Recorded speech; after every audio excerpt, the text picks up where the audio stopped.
Hey everybody, it's Aaron and welcome back to the house of Aaron. Welcome back to the house where we talk news, celebrities, and hot topics. I'm super excited because we have an amazing video for you guys tonight. Of course, we have to get into our Real Housewives of Atlanta update. Y'all, today was voting day in Georgia and the housewives were out letting their voices be heard. Okay, so we're gonna talk about that. There's been a lot of drama surrounding Vanderpump Rules and this whole racism scandal, okay? And Nene Leakes has some things to say about it. So we're gonna talk about that too. And then our cover story, Kylie Jenner, she is disclosing information regarding the diversity in her company, Kylie's Cosmetics. We got to talk about it all. If you like this video, give it a thumbs up. Don't forget to subscribe to the YouTube channel if you haven't already. And let's get straight into the video. Okay, you guys, so I had the worst time all day today figuring out what in the hell I was going to talk about. It's literally nothing going on. All that's going on is, you know, these protests are continuing. Of course, in Georgia, it is election day, which I am super excited. Y'all, let me tell you, okay, I have my sticker somewhere over there, but I went to go vote early this morning, 8 a.m. Tell me why it took me 3.5 hours, okay, 3.5 hours to vote. Okay, they only had 8 machines open at a time and there were hundreds of people wrapped around this small ass church, okay, trying to vote. If that's not voter suppression, I don't know what is. So I'm definitely going to get in contact with people and see how we can, you know, rectify this issue, because it's unacceptable that someone has to wait and stand in line for hours just to cast a ballot. It's just ridiculous. But speaking of, you know, casting ballots and stuff like that, our ladies in Atlanta, of course, were showing out and they were out there, you know, voting. So I want to show you this. It's Tanya and Paul getting out to vote. They look really cute with their mask and everything like that. You know, Tanya's caption was basically something similar to my situation, where she was like, you know, I know that there are long lines, but you guys stay in those lines and make sure you let your voice be heard. You have Miss Cheekbones, Miss Cynthia Bailey out there exercising her right to vote. And then you have the beautiful Candy Burris and Mr. Todd Tucker looking great as they got out there and voted. If you're not voting, what are you doing? Okay, I always say, how can you live in a country and not have no type of say so over the people above you who are making decisions and coming up with laws that are affecting your everyday life? Okay, so I hope you guys went out there, especially if you're in Georgia, to vote. If not, you still have time to register to vote by the November general election, so make sure you register and vote. I believe that election is like I believe the general election is November 5th, okay, if I'm not mistaken. So definitely y'all register to vote and get out there. Okay, moving on, Miss Nene Leakes. Okay, so she is responding to all of this drama surrounding Vanderpump Rules. Now, I'm not really going to get into it deep like that because I really don't care about Vanderpump Rules. I've seen a couple of seasons, a couple of episodes.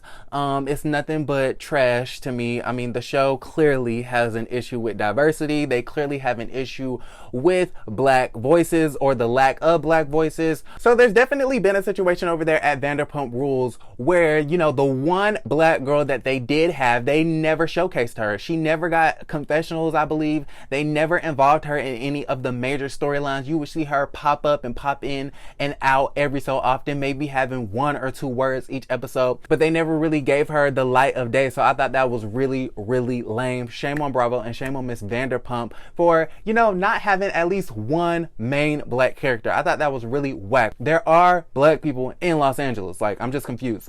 With that being said, there was a situation where it was Stassi and Kristen, I believe, from Vanderpump Rules, who called the police on the black girl. I don't even know what the black girl's name is. I feel so bad. Okay, let me look it up real quick. I think her name is Faith Stowers. Okay, so there was a situation where Stassi and Kristen called the police on Faith Stowers. They came up with this whole scheme and called the police on her and basically said that she was drugging men or something to that effect, basically blaming a crime on Faith that she never did, saying that she was drugging men or something to that effect. Okay, if I got the story wrong, I'm sorry. I don't know all the details to the story because I really don't care about Vanderpump Rules, but apparently Real Housewives of Atlanta is intertwining with Vanderpump Rules, because when Bravo posted this, okay, I'm gonna put it up somewhere over here. Bravo TV's Instagram said Bravo and Evolution Media confirmed today, okay, that Stassi Schroeder, Kristen Dope, Max Boyens, and Brett Caprini,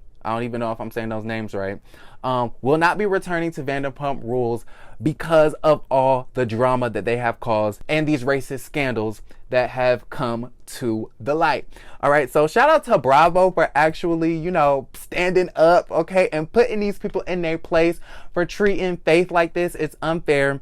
And they definitely need to show more black voices and more black faces on that show. That's my personal opinion. I mean, it's a show about a bunch of waitresses and waiters. It's not like it's a friend group, because I could understand, like, okay, Beverly Hills being an all-white cast, because the show revolves around a friend group, and I do understand that a lot of the times, you know, white people hang around white people, black people hang around black people. But when it comes to a place of business, especially in a major city, you have to have some sort of black presence. I mean, it's just ridiculous. So anyways, Nene then commented under Bravo TV's post, and she said, well, alrighty then.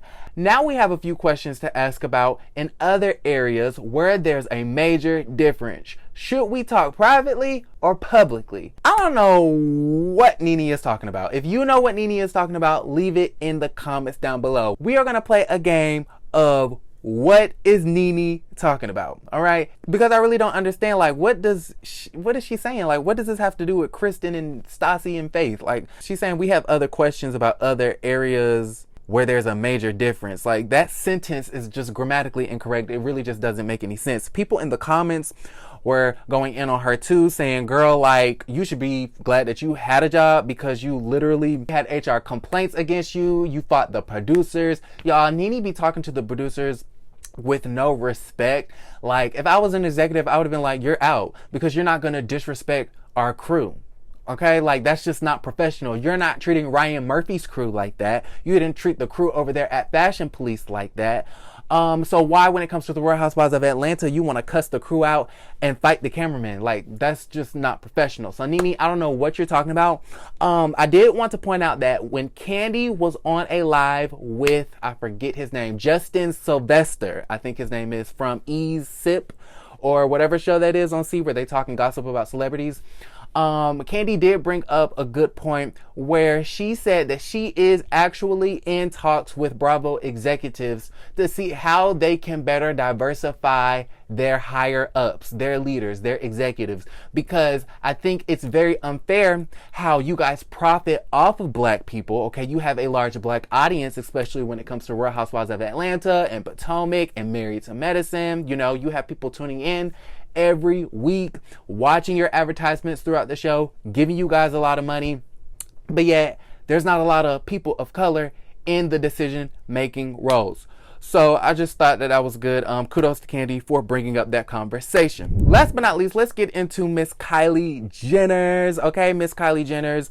Miss Kylie has disclosed a lot of information regarding the diversity in her company. So there's a organization on Instagram. I believe they are Pull Up for Change. Okay, and they have started doing this Pull Up challenge specifically to get beauty brands to disclose information about what percentage of their companies are black and white or other. Okay, so Kylie Jenner decided that she wanted to participate in the pull-up challenge with her Kylie Cosmetics company, and it turns to find out that 13% of her employees are black. Okay, 47% identify as BIPOC. Okay, I know you guys are thinking, what the hell is BIPOC? That means Black, Indigenous, and People of Color. Okay, so 47% of her company identifies as a person of color, and 53% of her company identifies as white.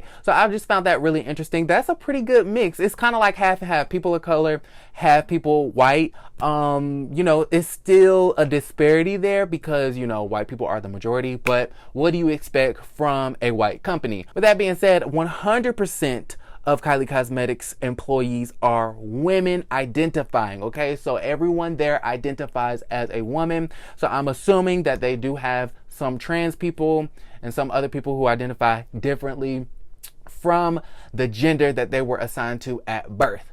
So how do we feel about this? I don't think it's bad. I love how, we're holding these companies accountable for diversity. So I think that is amazing because it shows not only are these people standing in solidarity with Black Lives Matter on Instagram, but they are also doing what it takes to make sure that they have diversity. Now, here's the thing.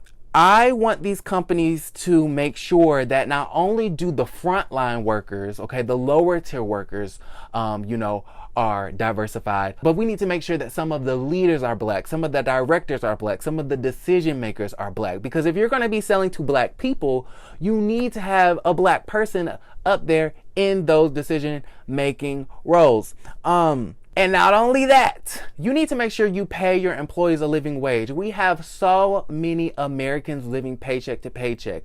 I do believe that a lot of the looting and a lot of the rioting stemmed from, this coronavirus pandemic, people not working, people being poor, people being broke. Okay, we live in a country where, the rich keep getting richer and the poor keep getting poorer. And these companies are not paying their employees a fair share, a living wage. So if you guys really care, Kylie Cosmetics, Amazon, Walmart, every major company, if you guys really care about Black lives, you would pay your employees a livable wage. All right. So with that being said, that is really all that I had for you guys today. I want to know what you guys think. Did you guys vote today? Okay. Comment down below if you voted today. What do you guys think about Nene commenting on the Vanderpump Rules thing? It literally made no sense at all. Do you guys even watch Vanderpump Rules? Okay. Should I start talking about it? I don't know. And then how do we feel about Kylie Cosmetics? 47% are Black, Indigenous, and people of color. It's interesting. All right, so let me know down in the comments. If you like this video, give it a thumbs up. Don't forget to subscribe to the YouTube channel if you haven't already. And I will see you guys tomorrow with a new video. Bye. Create a great day.